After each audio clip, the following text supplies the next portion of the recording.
హెచ్చరిక, దైవజనుని హెచ్చరిక.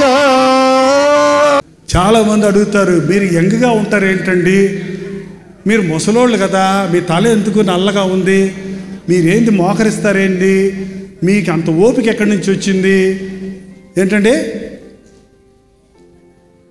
పెంటలో పెటారాల్లో తల పెట్టల, గప్పు తినలా, గోతులో పళ్ళ, ఫ్రెష్గా దేవునికి ఇచ్చా నా జీవితాన్ని దేవుడు కాపాడుతున్నానండి. ఏంటంటే సాతాన్ని ఎంగిల్ చేసేసాక, సాతాన్ని సారమంతా పీకేశాక, నీ బతుకంతా వేస్ట్ అయిపోయాక అప్పుడు దేవుడికి ఇచ్చి వాడుకో ప్రభువా వాడుకో నాయన అంటే ఏం వాడుకుంటాడు? నీ గొంతంతా గందరగోళం చేసుకున్నావు, నీ లంగ్స్ అన్నీ పొగదాగి పాడు చేసుకున్నావు, నీ అవయవాలన్నింటినీ సాతానికి వ్యభిచారానికి ఇచ్చేసావు. ఇంకేమైపోద్ది నీలో? సారం ఎట్లుంటుంది? అందుకే యవనస్తులు నేను ఎక్కడికి వెళ్ళినా బతులాడుతున్నాను. యవనస్తులారా ఇదే మంచి సమయం. యవ్వన కాలంలో దేవునికి వచ్చేయండి. మీ జీవితం మీరు దీవించబడతారు, మీ ద్వారా వేల మంది దీవించబడతారు, మీరు బలంగా ఉంటారు, అనేక మందికి ఆశీర్వాదకరంగా ఉంటారు. నీ జీవితాన్ని పాడు చేసుకుంటే నీ తమ్ముళ్ళు చెల్లెలందరూ పాడైపోతారు. నేను మారాక మా తమ్ముళ్ళు చెల్లెలందరూ మారారు. మా ఇంటికి ఆశీర్వాదం వచ్చింది. డబ్బులు సంపాదించి మా నాన్నకి ఇవ్వలేదు నేను. మా నాన్న ఉత్తరం రాసేవాడు, నాయన నువ్వు డబ్బులు నాకు అక్కర్లేదురా, నువ్వు సేవ చేస్తుంటే దేవుడు నీ తమ్ముళ్ళని చెల్లిని అందరినీ ఆశీర్వదిస్తున్నాడు. నాకు అనేక సంవత్సరాలు ఆగిపోయిన ప్రమోషన్స్ అన్నీ నాకు వచ్చాయి. నువ్వు దేవుని సేవలో నమ్మకంగా ముందుకు సాగు అని చెప్పగలిగాడు. ఈరోజు మన జీవితాల్లో చాలామంది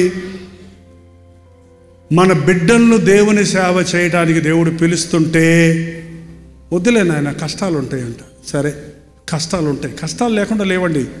సేవ అంటే సూటు బుట్టు వేసుకోవటం కాదు, దీని వెనకాల చాలా కష్టం ఉంది, చాలా కష్టం ఉంది. ఇప్పుడు కూడా నేను ఎన్ని గంటలు పనిచేస్తాను తెలుసా? నాతో ఉన్నోళ్ళు చెప్తారు, మీకు కావాలని. నేను చెప్పుకోకూడదు, డబ్బా అంటారు. ఏంటంటే ఎంత తక్కువ నిద్రపోతానో తెలుసా, ఎంత తక్కువ తింటానో తెలుసా, ఎన్ని పస్తులకైనా రెడీ, ఎంత కష్టంగానే రెడీ, చెమట గార్చడానికి రెడీ, కండలు కరిగ తీసుకోవడానికి రెడీ. ఎందుకంటే కష్టం ఎక్కడైనా ఉంటుంది, కానీ క్రీస్తు కొరకు పడిన కష్టంలో నూతన బలం ఉంది. యెహోవా కొరకు ఎదురు చూచువారు నూతన బలం పొందుతారు, రెస్టరేషన్ ఉంటున్నారు. కష్టం లేకుండా ఎవరైనా ఉద్యోగం చేస్తున్నారో చెప్పండి. ఇక్కడ జాలరి మీరు వేటకెళ్ళినప్పుడు కష్టపడకుండా చేపలు పట్టుకొని వస్తున్నారో చెప్పండి. మీరు వలేసి తీసినప్పుడు కష్టపడుకున్నారు. ఇక డాక్టర్ గారు ఉన్నారండి, డాక్టర్ గారు కదా అంటారు. ఆయన కష్టపడకుండా డాక్టర్ ఎట్ అవుతారు చెప్పండి? ఎంతమంది పేషెంట్స్ను ఎంతమంది ట్రీట్ చేయాలి? అబ్బబ్బో వాళ్ళ పని ఎంత భయంకరంగా ఉంటుందో నాకు తెలుసు. ఎవరైనా కష్టపడాల్సిందే, ఎవరైనా ఇంట్లో కష్టపడాల్సిందే, బయట. కానీ దేవుని కోసం కష్టపడుతున్నప్పుడు ఇహమందు పరమందు కూడా దీవెన ఉందండి. ఈ లోకంలో కష్టపడితే ఈ లోక సంపాదనే ఉంటుందేమో, కానీ దేవుని కోసం కష్టపడితే ఇక్కడ నీకే తక్కువ అవ్వదో అక్కడ నీకు ఉంటుంది. ఎంతమంది మీ బిడ్డలను దేవునికి ఇవ్వాలనుకుంటున్నారు? రోషం రావాలని చెప్తున్నా. ఎంతమంది యవనస్తులు మిమ్మల్ని మీరు దేవునికి అప్పగించుకోవాలనుకుంటున్నారు? అంత ఈజీ కాదులేండి, చెయ్యెత్తడం కూడా కష్టమే. నా దగ్గర చాలామంది పాస్టర్ గారు వాళ్ళ పుట్టినరోజు రాజు అంటారు, ఇక్కడ చేయాలి అంటారు. నేను ఒకటే మాట అంటా, నా పుట్టినరోజు అన్న వాళ్ళు అందరితో ఒకటే మాట, ఎందుకు పుట్టావు? మొహం పెడతాడు. ఎందుకు పుట్టావు? అమ్మ నన్ను అడగమంటావా? ఎందుకు పుట్టావో నువ్వు తెలుసుకోనంతసేపు నువ్వు పుట్టిన జీవించున్న జీవితం వ్యర్థం అన్నారండి. దేవుడు కారణం లేకుండా మనల్ని ఎవరిని ఈ లోకంలో జన్మింప చేయలేదు. దేవుడు నిన్నుగా ప్రేమిస్తున్నాడు. ప్రతి ఒక్కరూ ఆయనకి స్పెషల్. అందరూ విఐపీస్, వెరీ ఇంపార్టెంట్ పర్సన్. ప్రతి ఒక్కడిని దేవుడు ప్రత్యేకంగా శుద్ధపరుచుకున్నాడు అండి. నేను పిండముగా ఉన్నప్పుడే నీ కన్నులు నన్ను చూశాయి అన్నాడు దావీదు. పిండం అంటే ఎలాగుంటుందండి? రక్తపు గడ్డ.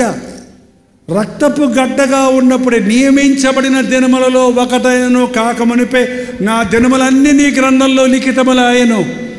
స్త్రీలు లెక్క పెట్టుకుంటారు, నెల తెప్పాను అంటే ఎన్ని రోజులు ఎన్ని నెలలు గర్భిణీ అని తెలిసి డెలివరీ టైం ఫిక్స్ చేస్తున్నారు కదా. ఇంకా పిండముగా నియమించబడక ముందు నుంచి లెక్కలు కట్టాడంట దేవుడు. ఆహా, ఎంత గొప్ప దేవుడు! చూడటానికి రక్తపు గడ్డే, కానీ ఈ రక్తపు గడ్డ జైపాలు అవ్వాలి అని అనుకున్నాడని నాకు అప్పుడు తెలిసింది. 18 ఏళ్ళకి తెలిసింది నాకు. ఇంకా ముందే తెలుసుంటే బాగుండేది అనుకుంటాను నేను ఇప్పుడు కూడా. నీకు ఎన్ని సంవత్సరాలు అయిపోయిందో, నువ్వెందుకు పుట్టావో, ఎందుకు నిన్ను జన్మింపచేశాడో. మీరు విశ్వాసులు అంటున్నారు, బాప్తిసం పొందామంటున్నారు. రక్షించబడిన తర్వాత మొట్టమొదట మీరు అడగవలసిన ప్రశ్న దేవునిని, దేవా నన్ను ఎందుకు పుట్టించావు? ఈరోజు ఇంటికి వెళ్ళి అడగండి దయచేసి.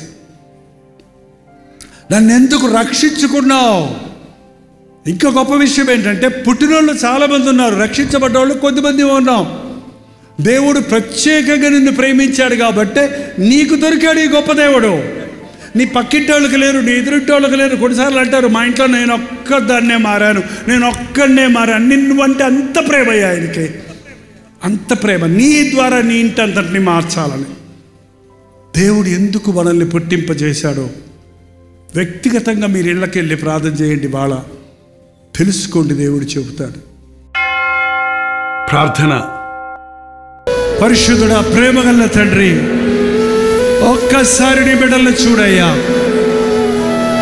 ప్రార్థనలకు ఇచ్చేవాడా, ప్రార్థనలకు జవాబులిచ్చే ప్రభువా, నీకు వందనములు.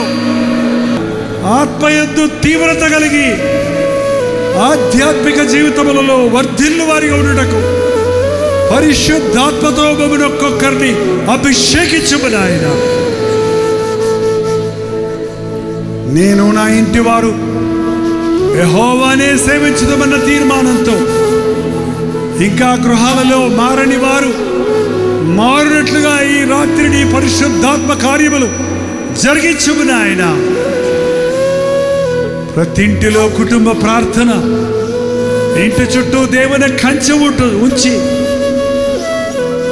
దురాత్మ శక్తుల నుండి తప్పించుము నాయన. యేసు క్రీస్తు నామములో అడుగుచున్నాను తండ్రి, ఆమేన్. మన తండ్రి అయిన దేవుని యొక్క ప్రేమయు, కుమారుడైన క్రీస్తు యొక్క కృపయు, ఆదరణకర్త అయిన పరిశుద్ధాత్మ యొక్క సహవాసమును కూడి వచ్చిన మనందరికీ ఇప్పుడును సదాకాలమును తోడై ఉండను గాక. ఆమేన్, ఆమేన్, ఆమేన్.